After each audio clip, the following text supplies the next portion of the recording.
Quiero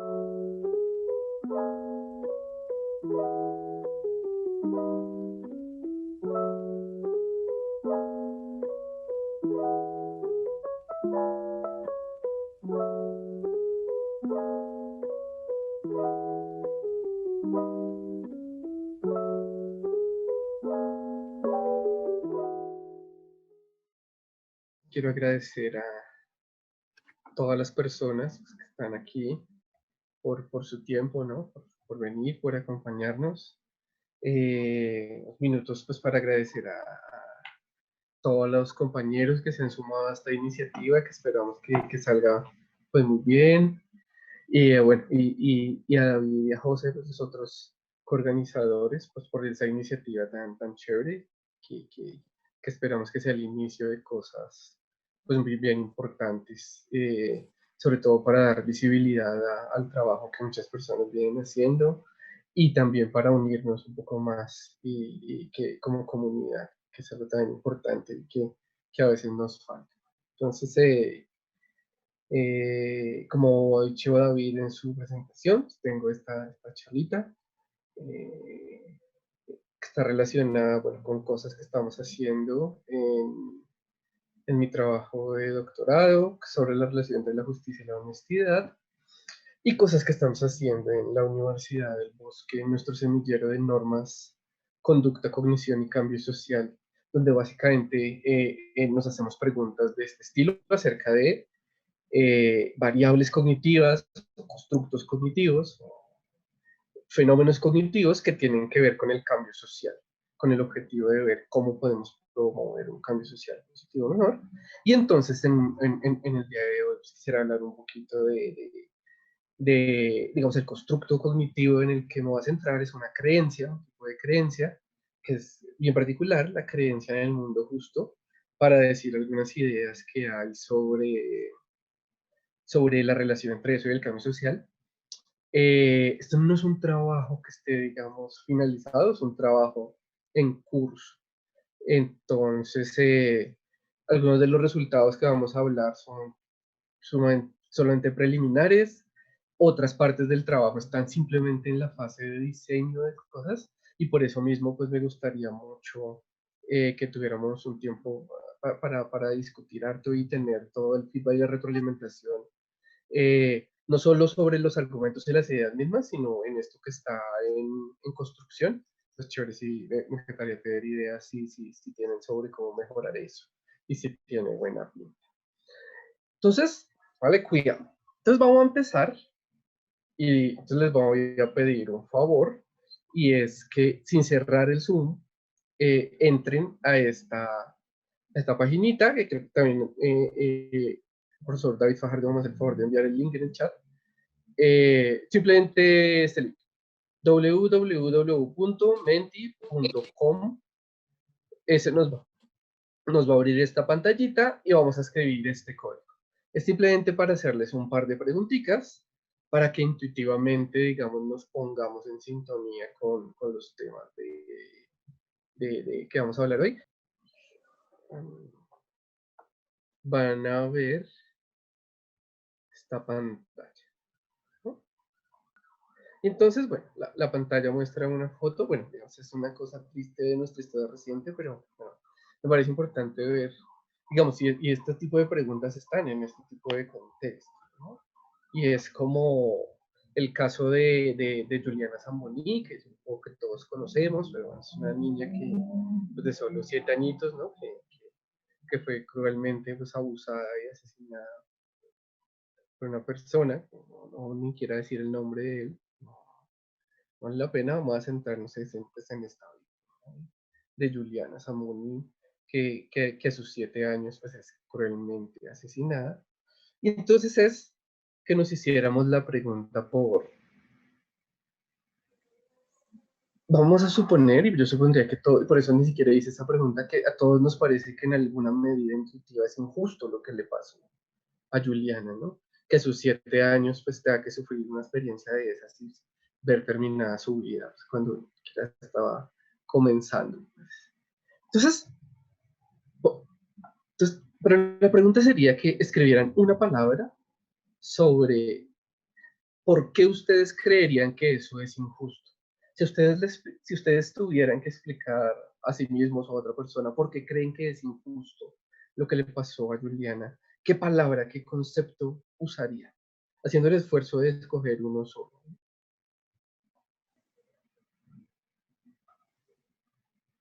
Bueno, y entonces aquí nos están apareciendo nuestros resultados, ¿no? Pero bueno, y entonces vemos aquí cosas el algoritmo está creando una nube de palabras, ¿no? Mostrándonos todas y haciendo grandes las que son como más importantes.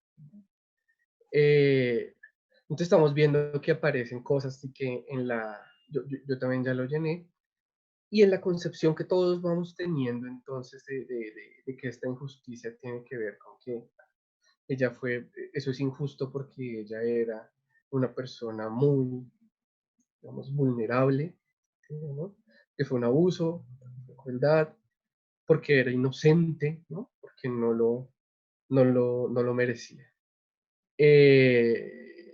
Y bueno, podemos quedarnos un poco con eso, ¿no? De que la idea de que esa injusticia tiene que ver con una condición de que ella obtuvo un, para poner un vocabulario neutral, que tal vez no se debería hacer, pero solo por humor de la explicación, digamos que el resultado de lo que le pasó, pues su asesinato, se considera injusto en función de que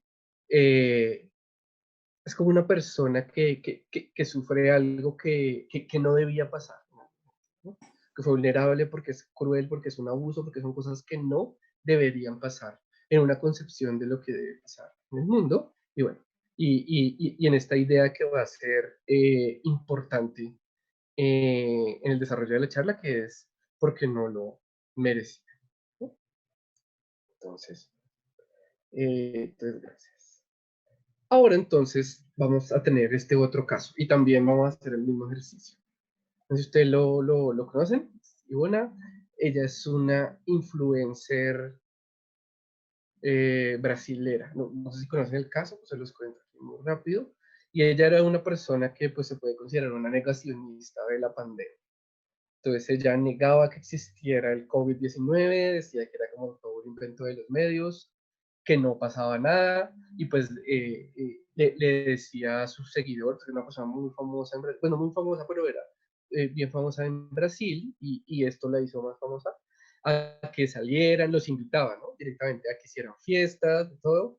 Y después ella empezó a organizar fiestas y salidas, donde invitaba a la gente, invitaba a muchos amigos, invitaba a sus seguidores, se grababa haciéndolo, ¿no? Eran unas muy famosas en la playa, y pues digamos que si bien todo el mundo le decía pues, que esto era muy responsable, pues ella, digamos, iba haciéndolo y invitando a la gente a que lo hiciera, y lamentablemente la semana pasada, pues supone uno que a raíz de ese comportamiento se contagió de COVID-19 y pues muy rápidamente se deterioró y hace un par de días pues digamos, falleció a causa del COVID. Entonces,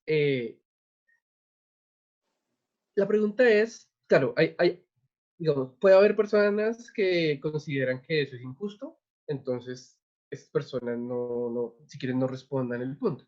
Pero si alguien creyera que lo que le pasó a ella es en alguna medida justo, que fue responsable o adoptó conductas de poca prevención y se contagió y pues terminó falleciendo, que es algo pues, terrible, negativo, ¿no? Obviamente.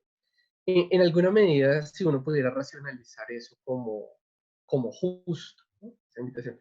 Si, si alguien considera que en ningún mundo posible esto puede ser justo, entonces pues no, obviamente no la va a responder, ¿no? Pero si alguien cree que sí, entonces ¿qué tipo de cosas diría, ¿no? Y es que, bueno, alguien escribió que no entendía la imagen porque no había explicado todavía, pero, creo que no puede volver a entrar. Intenté volver a entrar y después de esta explicación, a ver. Y hay gente que piensa que no es justo, está bien, pero la que se va volviendo, digamos, la que está en el centro en este momento tiene que ver con cosas de la irresponsabilidad o que uno dice, digamos, obviamente nadie está diciendo que quería que le pasara esto, pero pues pues, fue algo de pronto responsable, o para algunas personas, porque hubo algo de negligencia de su parte. Algunos hablan del karma, de la irresponsabilidad. Y bueno, la que se vuelve más grande ahorita es dice consecuencia, es decir, supongo que lo entiendo en términos de, pues es justo porque es la consecuencia de sus actos, ¿no? Como que pues era como muy, muy esperable, y en ese sentido pues hay algo de justicia, que esa idea también va a ser muy, muy importante. Y entonces, bueno, en resumen, lo que quería de esto era como invitar a que hiciéramos el ejercicio de pensar nuestras intuiciones a veces sobre la justicia, digamos, están muy marcadas, y eso es la teoría que vamos a discutir. eh, lo acoge en esos razonamientos, como que nuestros juicios de justicia tienen que ver mucho con este tipo de cosas, como con nuestras evaluaciones casi que causales sobre los actos y las consecuencias, eso es justo, y la injusticia en términos de esos no merecimientos, ¿no? Entonces, y digamos que aquí vemos que pues hay algo. Entonces, entonces vamos a ver por qué, ¿no? ¿De dónde nos vienen esas ideas? ¿Cuál es la explicación psicológica de esas intuiciones de la justicia que están vinculadas con la idea del merecimiento? ¿No? Que es lo que, pues, no vamos a ver el día de hoy. Entonces, ¿cuál es el plan de lo que quiero hablarles en los minutos que nos quedan? Entonces, plan es, voy a intentar hablar un poco de esta idea de la justicia como merecimiento, como concepto, de dónde viene esa teoría.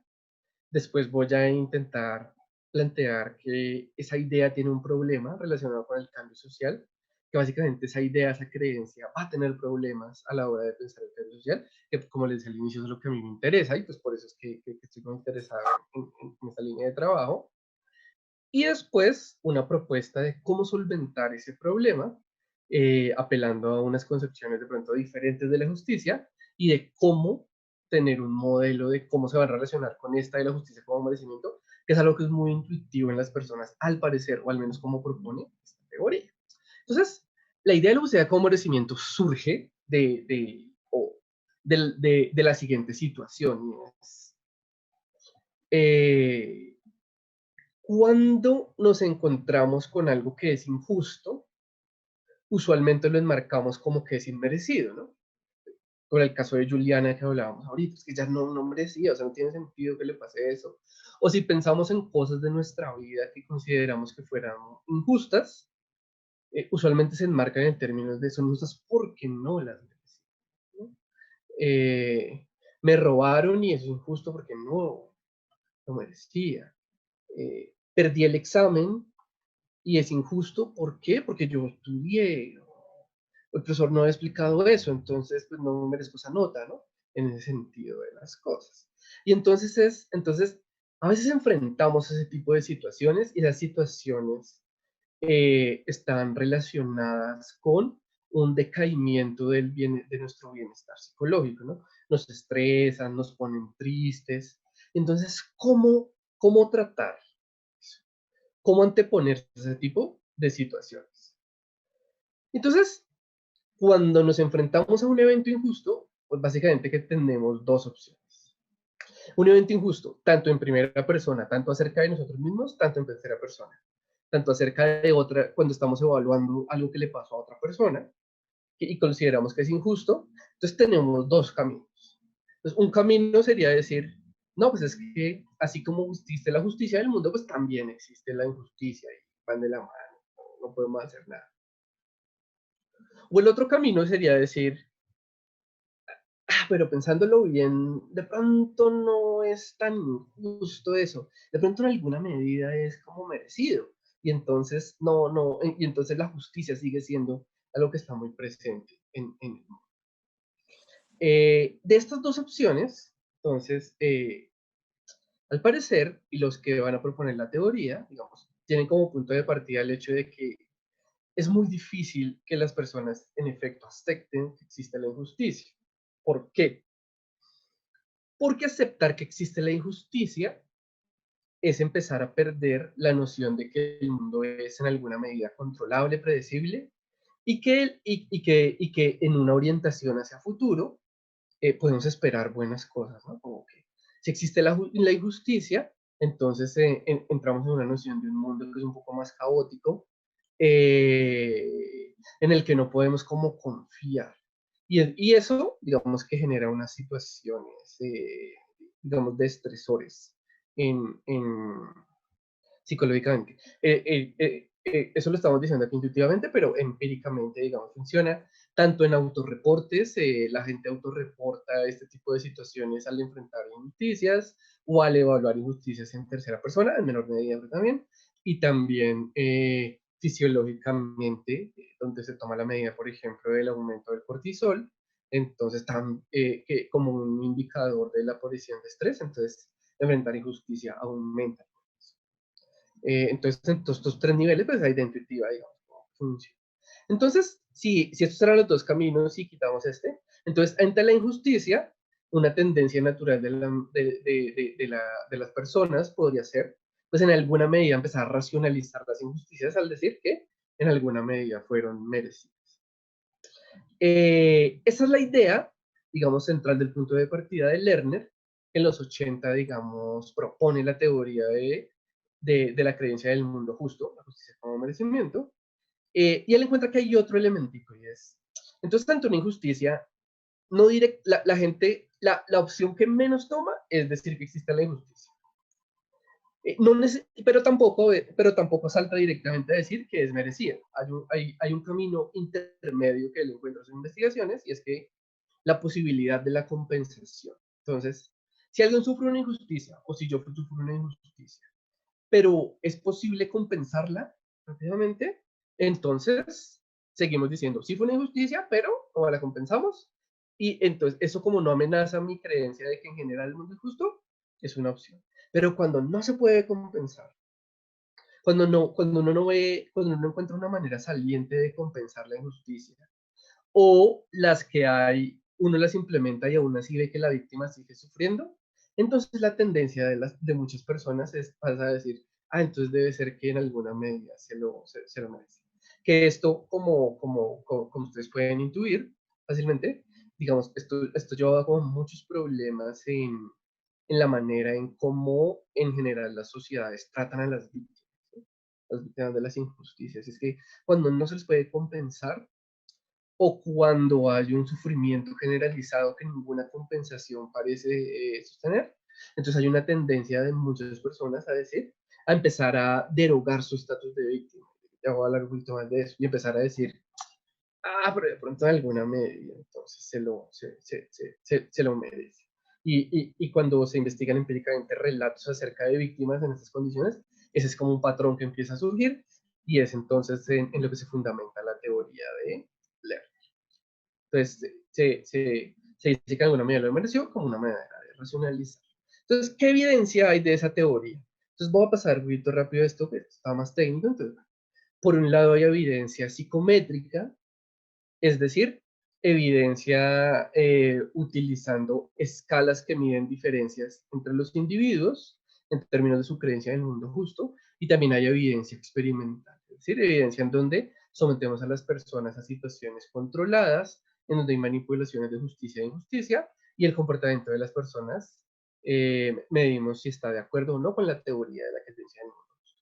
Entonces, psicométricamente tenemos unas escalas, hay como unos detalles técnicos, pero básicamente, bueno, entonces las escalas toman dos factores, y es que la creencia en el mundo justo como que se divide en dos. Entonces, hay una dimensión personal, y es la que hay una creencia en el mundo justo de mí como persona, es decir, qué tanto creo yo que el mundo es justo conmigo, y la general, qué tanto creo yo que el mundo es justo en general.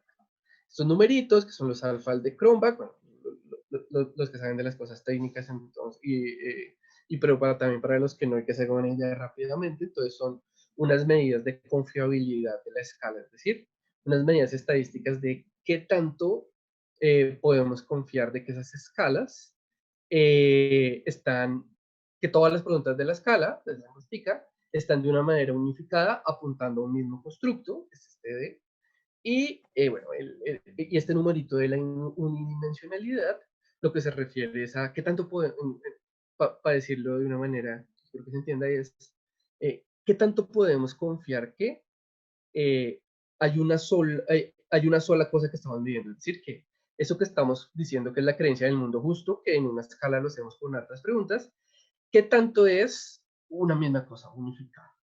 Y entonces, pues bueno, estas escalas, parte de la evidencia es que al construir estas escalas, encontramos que son unos numeritos que nos dan una, pues, una confiabilidad. Aquí hay unos problemas, y es que no hay validaciones de esas escalas en Colombia, por ejemplo. Nosotros en mi laboratorio usamos esta escala usando una que hizo Barreiro en Argentina, una psicóloga, pero no salió mal en estas propiedades psicométricas de la contabilidad. Y tenemos, por ejemplo, un proyecto de validación de la escala bueno, está la foto de Santiago Galindo, que está aquí entre los participantes. Bueno, Santiago es un estudiante de psicología de la Universidad de los Andes, y pues es uno como de las personas que en el laboratorio le han pedido el favor que me asista para mi tesis de doctorado. Entonces, parte de lo que estamos haciendo. Entonces, hay evidencia psicométrica, funciona la escala, pero en nuestro contexto, por ejemplo, no nos falta hacer la validación. Bueno, hay mucha evidencia experimental, hay muchos estudios, pero yo los he resumido de la siguiente manera. El efecto que encuentran los experimentos es que cuando hay una amenaza a la justicia, cuando la gente se enfrenta a situaciones que amenazan la idea de base de que el mundo es justo, tanto para mí como en general, el resultado casi siempre es que las personas hacen una derogación del estatus de víctimas. Cuando hay una amenaza a la justicia y no podemos compensarla, lo que lo contaba ahorita, los experimentos muestran que hay una tendencia generalizada a que las personas deroguen el estatus de víctima y empiecen en su imagen de mundo a introducir elementos que les permitan decir que en alguna medida esa víctima mereció esto tiene, por ejemplo, una dimensión muy grande que yo creo que puede ser interesante para la gente que está aquí. Cuando se utilizan diseños basados, por ejemplo, en situaciones de abuso sexual. Entonces, cuando se presentan a las personas con situaciones en las que había un abuso sexual a un tercero, ¿no? que, que, que, que, que presentan claramente una situación de amenaza a que el mundo es justo, pues porque el abuso sexual siempre es inmerecido en esos contextos, los términos de la teoría. Y entonces cuando se le presenta eso a las personas y se le pide bueno, que dé como unas respuestas sobre el carácter de la víctima, sobre qué tanta causalidad le asigna a la víctima y al victimario, etcétera. Entonces, cuando no puede haber compensación, cuando eso está cerrado, las personas empiezan a empezar a atribuir algún grado de responsabilidad y de causalidad y de agencia y de fallas en el carácter moral a las víctimas, ¿no? Que eso se interpreta entonces como que la manera de racionalizar eso para no sacrificar nuestra creencia en el mundo justo es, pues, derogar ese estatus de la víctima. Mediado por los puntajes en la escala, es decir, entre más uno crea que el mundo es justo, más va a tender a derogar el estatus de víctima, y moderado por la posibilidad de compensación o suspensión del sufrimiento. Entre más uno vea que es posible compensar el sufrimiento de la víctima, entonces menos la hace responsable. Bueno, entonces, entonces la teoría de la creencia del mundo justo es básicamente una teoría que nos dice que por razones psicológicas funcionales, las personas con diferencias individuales, unas más, unas menos, eso es lo que mide la escala, están motivadas a defender su creencia en que el mundo es justo ante evidencia recalcitrante. Así eso implique empezar a hacer racionalizaciones en las que las víctimas se vuelven culpables de sus injusticias. ¿Cuál es el problema de eso? Y el problema es que, bueno, o lo que yo quiero plantear como un problema es que eh, las personas en los grupos sociales no solo demandan a veces justicia, sino también a veces demandan un cambio en las estructuras sociales, sobre todo las que están relacionadas con justicia. Entonces, demandamos justicia y demandamos que el mundo sea cada vez más justo, que cambie, ¿no? Las dos cosas al mismo tiempo. Y el problema es que va a haber un conflicto, o voy a intentar mostrar que hay un conflicto, bueno, mostrar no, la evidencia muestra que hay un pequeño conflicto entre eso. ¿Por qué? Porque la creencia del mundo justo se va a correlacionar con constructos cognitivos que son problemáticos para el cambio social. Constructos cognitivos, nos referimos a todo tipo de representación que pueda tener un rol en la manera en que las personas juzgan y actúan. Entonces hablamos de las creencias, hablamos de sus valores, sucesivamente.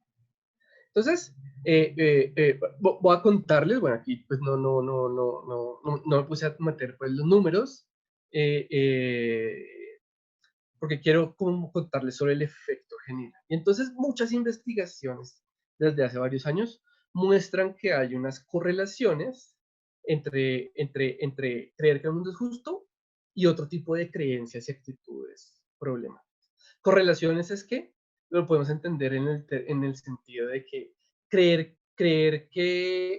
saber que alguien cree que el mundo es justo hace más probable que crea o tenga esas otras actitudes. Entonces, por ejemplo, hay una correlación entre creer que el mundo es justo y tener un mayor estatus socioeconómico. Entonces, las personas que están más arriba en las jerarquías sociales tienden a creer más que el mundo es justo que las que están abajo. También una correlación entre creer que el mundo es justo y justificar, perdón que hay un error, las injusticias sociales. Entonces, entre más alto es el puntaje en la creencia del mundo justo, más la gente tiende a considerar que lo que en general se considera una injusticia social no lo es tanto o que hay una justificación para eso. También una correlación con la orientación hacia la dominancia social, es decir, en estar motivado a eh, sentirse bien con que haya jerarquías sociales y, y con que no haya cambios en la estructura de esas jerarquías sociales. También con el autoritarismo de derecha, pues que es un constructo, digamos, de la psicología política, que es más o menos la idea de que lo que se necesita en la sociedad es un mayor, digamos, como que las cosas no cambien y que haya un mayor control que evite que las cosas cambien. Entonces, en general, digamos, hay un paquetico de cosas que están relacionadas con creer que el mundo es justo, que se han demostrado empíricamente, que son la dominancia social, que es defender las jerarquías, el autoritarismo de ala de derecha, que es esperar que haya activamente un ejercicio del gobierno, del Estado y de los ciudadanos para que las cosas no cambien, justificar las injusticias sociales y el estatus económico, es decir, y estar en posiciones de poder, que serían las que le podían. Entonces, eso se puede interpretar en términos de lo que yo y estos psicólogos políticos llaman una ideología, que es un conjunto de creencias acerca de cuál es el orden social correcto y de cuál es la manera de alcanzarlo. Entonces, en ese sentido, como la creencia del mundo justo, no ella solita, pero con las correlaciones con las otras creencias y actitudes, forman una ideología eh, que tiene como punto en común, básicamente, esa idea de que no hay que cambiar el mundo. Y eso tiene sentido, porque si uno cree, entre más uno crea que el mundo es justo, como es, menos motivado va a estar a creer que hay cosas que cambiar, porque si hubiera cosas que cambiar, es porque esas cosas serían, como la racionalización, ¿sí? Intuitiva. Entonces ¿cómo enfrentar un poco esa, digamos, esa tensión? Y que si que sería sobre todo problemática, sí, como en efecto parecen empezar a mostrar los datos que es lo que se sustentan los teóricos del mundo justo, pues esta es una creencia que está muy distribuida. Entonces, Cami, entonces, ¿cómo solventar un poco esa encrucijada? Eh, entonces, para solventar esa encrucijada, entonces la reflexión que yo me he hecho es volver, bueno, ahora un poco más filosóficamente, a hacerse una pregunta más básica y es, ¿cuándo se requiere un concepto o una creencia de justicia en general? ¿Por qué necesitamos un concepto de justicia? Pues tenemos como varias respuestas. La respuesta de Franz de Waal, digamos, etólogo, él encuentra que en los diferentes grupos sociales de animales, incluyendo los humanos, pero no exclusivamente en eso, eh, parece que aún los protoconceptos de justicia parecen ser necesarios cuando hay diferencias en la obtención de recursos.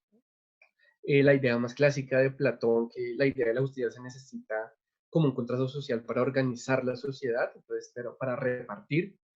Entonces, en el medieval es repartir recursos, en el de Platón, repartir roles o responsabilidades.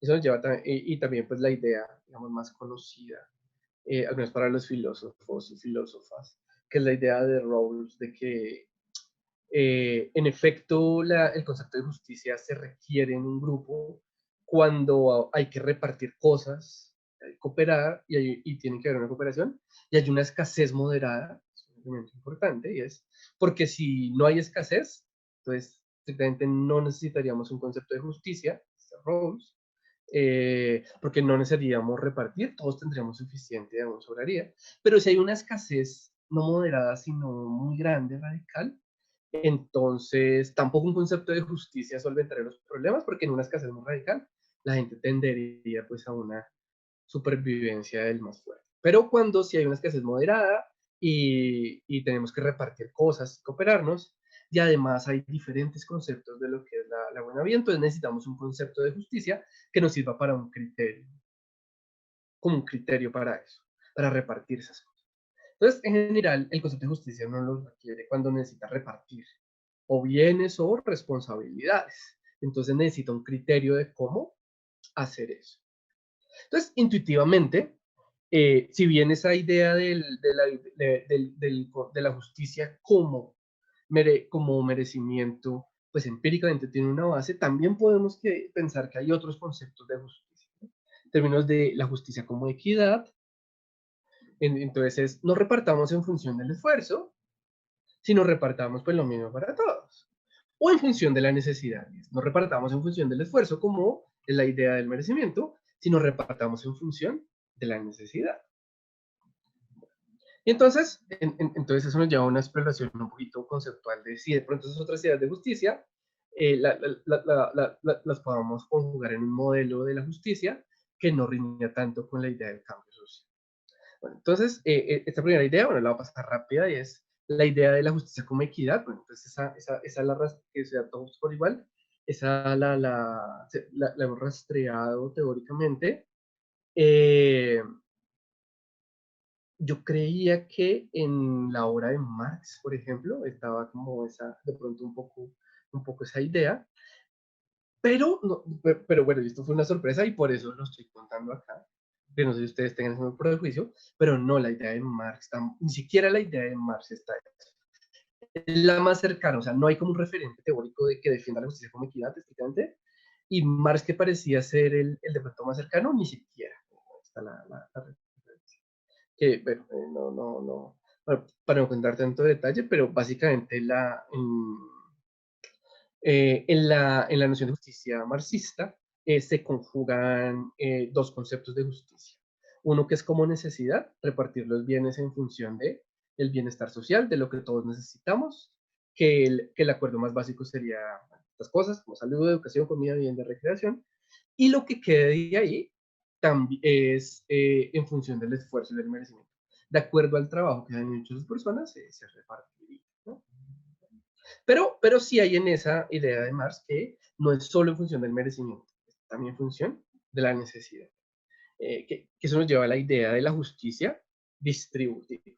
Y es que también es posible, y bueno, está obviamente basada digamos, el Rawls dice que se necesita cuando la justicia, cuando hay una escasez moderada y tenemos que repartir cosas.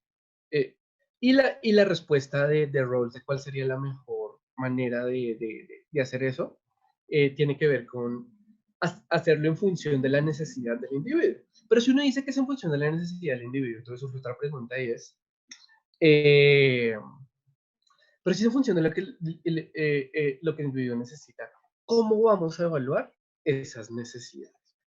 Y la idea es básicamente que no hay una respuesta universal a eso, sino que es en función de lo que un grupo consciencial considera que es una buena vida, y suponiendo que todos los miembros del grupo social tienen derecho a acceder a eso. Entonces, si tenemos, entonces en ocasiones tenemos una tensión entre, entonces, no siempre va a haber una tensión entre la justicia como merecimiento y la justicia como necesidad, ¿cierto? Puede haber muchas ocasiones en que las personas obtuvieron lo que se merecían y eso también satisface sus necesidades. Pero sí podemos pensar en situaciones en donde haya esas tensiones, en donde las personas no obtienen lo que merecen, digamos, las personas obtienen lo que merecen, pero no es lo que necesitan, necesitan más.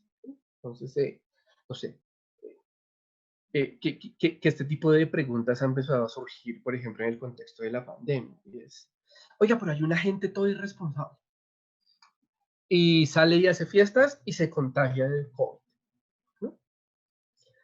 Y hay otras personas que, y entonces en un sentido uno dice, pues esa persona mereció, como un resultado causal de sus acciones, ese resultado. Y otras personas que se cuidaron un resto y, no, y ni siquiera epidemiológicamente sabemos cuál fue el vector, pero pues, no sé, se contagió. No sé, les llegó un domicilio y en las galletas venía el virus o lo que sea, y pues pucha, se contagia. ¿Eh? Y esa persona obtuvo el virus, entonces se contagia. Y hay un sentido en el que decimos, no, pero esa persona no se merecía, no se merecía eso. Es injusto. Bueno. Pero ambas personas necesitan la UCI. La necesitan. Y entonces, entra esa otra dimensión del pregunta, ¿cómo vamos a responder eso? ¿No? Y claro, los supermerecedores, los que tienen esa creencia muy alta, lo que dirían es,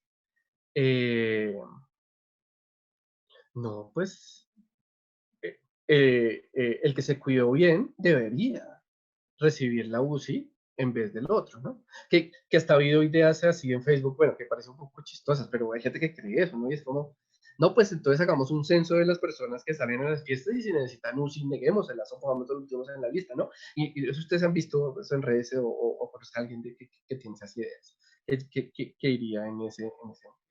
Pero ¿qué pasa cuando el que no merece la UCI lo necesita más, ¿no?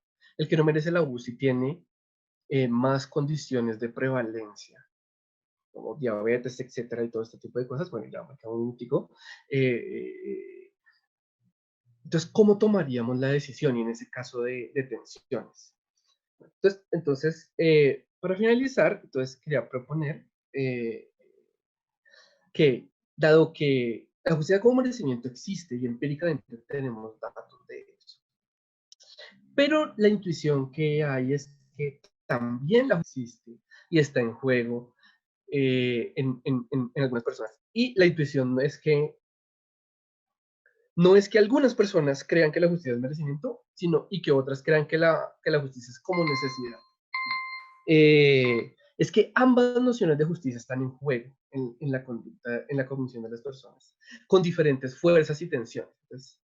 Entonces la teoría clásica lo que nos diría es que esa tensión, esas fuerzas son en algún sentido como metafísicas, ¿no? Como, hay unas personas que son así, que creen en eso, y hay otras personas que creen en lo otro, hay unas personas que creen más en el justicia como merecimiento, como metafísicamente, son así, y creen menos en la de la necesidad. Y hay otras personas que creen más en la justicia como necesidad y menos como merecimiento. Y cuando estén en unas situaciones de esas de tensión, dependiendo de cómo sean metafísicamente, con esa metafísica, por ejemplo, con la idea de la personalidad, que es las diferencias individuales de las escalas supuestamente que van a medir eso, entonces eso es lo que prevalecería. Entonces, yo, digamos, poniendo un poco de escepticismo ante esas soluciones metafísicas, entonces creo que es válido hacerse la pregunta de si de pronto es un poco más casuístico. Y si, y si uno puede manipular no las personas, sino las situaciones para ver respuestas diferenciales. Y entonces, para eso, estamos creando como un diseño de unos experimentos en los que vamos a pedir que las personas escojan sobre que es lo justo entre dos opciones. Una opción que es necesaria y no merecida, y una opción que es merecida y no necesaria, como el ejemplo que poníamos ahorita de la UCI. Entonces, en la situación tipo, básicamente es que un sujeto va a conseguir unos recursos por su esfuerzo, pero hay que decidir si dárselos a ese sujeto o dárselos a otra persona que más los necesita, ¿no? Bueno, entonces, una situación base como la que hemos estado creando es básicamente, para no leerla, se las voy a contar, y es que hay dos estudiantes, eh, y hay uno que, bueno, hay un estudiante que es muy, muy aplicado en su materia favorita, ciencias o la que sea, puede ser ciencias, y es muy aplicado y dedica horas extra a desarrollar un proyecto de esa materia para participar en un concurso. Y se gana el concurso. Y el premio del concurso es que les van a dar un dinero para un equipamiento. Y entonces la escuela tiene que decidir, o el board de la escuela tiene que decidir entre si usar esos recursos para mmm, comprar unos equipos que le van a servir a ese estudiante a seguir siendo, ¿no?, mejor, o si usarlos para ayudar a un estudiante que es discapacitado y que no ha podido asistir a la escuela. Entonces, para equiparlo para que pueda hacerlo, ya sea para a través de vía remota, o creo que aquí le pusimos la versión de una silla de ruedas para que pueda ir. Todo muy inteligente. Entonces, comparte ese tipo de, y preguntarle a las personas sobre si considera que lo justo es, qué considera que es justo y qué considera que es injusto. Si dárselo al que se esforzó para ganarse el premio o dárselo al que más lo necesita y pues no se pudo esforzar ahí porque ni siquiera puede ir a la escuela. Y entonces la idea es, digamos, si hay personas que le... bueno, y también poner la opción de que la plata se reparta, no 100% para uno y 100% para el otro, sino dar la posibilidad de que los recursos se repartan en porcentajes. Y entonces, esos resultados nos permitirían, digamos, determinar, como, digamos, algo así como las personas que se lo den todo al que se esforzó, que son serían los absolutos meritocráticos, que uso esa palabra porque está de moda, ¿no? La meritocracia, que está, pues, obviamente correlacionada con esa noción del mundo justo como merecimiento, como absolutos meritocráticos o notariguistas, y esto es el que se esfuerza lo logre, el que no. Eh, Tal vez también haya otros que sean 100% dárselo al que más lo necesita, el discapacitado, ¿no? Los absolutos socialistas, digamos, más rolsianos, que eso puede haber. Pero los otros porcentajes que es, digamos, esto tuvo un pequeño piloto, solo que es que hay unos problemas de diseño, porque digamos, los íbamos a invitar a hacerlo, pero al revisar la metodología hay todavía unos problemitas, y también los datos que tenemos del piloto no, por esos mismos problemas no son simplemente confiables, por eso no se los muestro, pero sí ha habido intuitivamente y teóricamente, yo creo que debe haberlos, y es que nos darían la base para pensar otras categorías, que es lo que más me interesa a mí, que es la posibilidad de que esto sea casuístico, que sea caso por caso, que ambos conceptos de justicia sean operativos en la cognición de las personas, y que dependiendo del caso, unos se van a volver, digamos, más salientes que otros y nos lleven a hacer esas respuestas de manera diferente. Y por ende no tenemos que estar casados con que metafísicamente solo existe la creencia del mundo justo como merecimiento, y eso es lo que, y entre más y menos haya esa, las personas van a tomar las decisiones, porque eso no es bloquear el cambio social, sino la idea es que hay esas dos concepciones de justicia que están en tensión, que dependen de los casos, y que entonces, para favorecer el cambio social, lo que necesitamos es enmarcar los casos de cambio social como casos en los que se requiere justicia en términos de necesidad para que sea más salud. Y bueno, y por último, entonces, la ficción del merecimiento. Bueno, y otros que, pero eso suponiendo que esa idea de la justicia como merecimiento es así de sólida como lo propone esa teoría. Para finalizar, creo que también uno puede proponer que no está tan bien sólida como creen los teóricos. ¿Por qué? Porque ¿qué pasa si nos metemos no con la justicia, sino con las condiciones iniciales? Si eso va a afectar o no la idea del merecimiento. Entonces, esta idea está inspirada, bueno, muchas cosas en mi vida están inspiradas en las series que veo con mi novia, porque nos encantaba ver series, bueno, buenos como laboratorios psicológicos de variaciones de series. Entonces, no sé si han visto esta, nos pasa la publicidad en Netflix, pero es la del 3%. Entonces, es una idea en la que, es una sociedad en la que se escoge el 3% de los más capaces, de los que más de la élite de la sociedad, y ellos tienen acceso, digamos, al 97% de los recursos y viven súper bien, y el 97% de las personas que no mereció y no está en esa élite, tiene acceso solo al 3% de los recursos, entonces vive como súper mal. Pero, esto es, bueno, espero no spoilear, pero en la segunda temporada se sabe que eh, esa sociedad que es absolutamente meritocrática, en algún momento tuvo esta discusión y tomó la decisión de que todas las personas de la élite tenían que ser estériles, los esterilizaban por eso. Porque una sociedad verdaderamente meritocrática, una creencia verdadera en la meritocracia, implica que no hay ni siquiera esos derechos de la herencia, ¿no? Es decir, todo, entonces, eso es lo que me hace pensar es, si alguien cree realmente, digamos, si alguien cree en la justicia como merecimiento, ante condiciones de injusticia, se va a defender, ¿no? Y va a decir que es culpa de la víctima. Pero y entonces no podemos atacar la idea de la justicia como merecimiento o intentar problematizarla en función de mostrar que hay injusticias, porque siempre los va a racionalizar a decir, a la buena medida lo merecía. Pero ¿qué pasa si empezamos a atacar la idea misma del merecimiento y que de pronto no hay nada merecido, dado que hay unas condiciones iniciales que por necesidad van a ser diferentes y eso tiene una diferencia?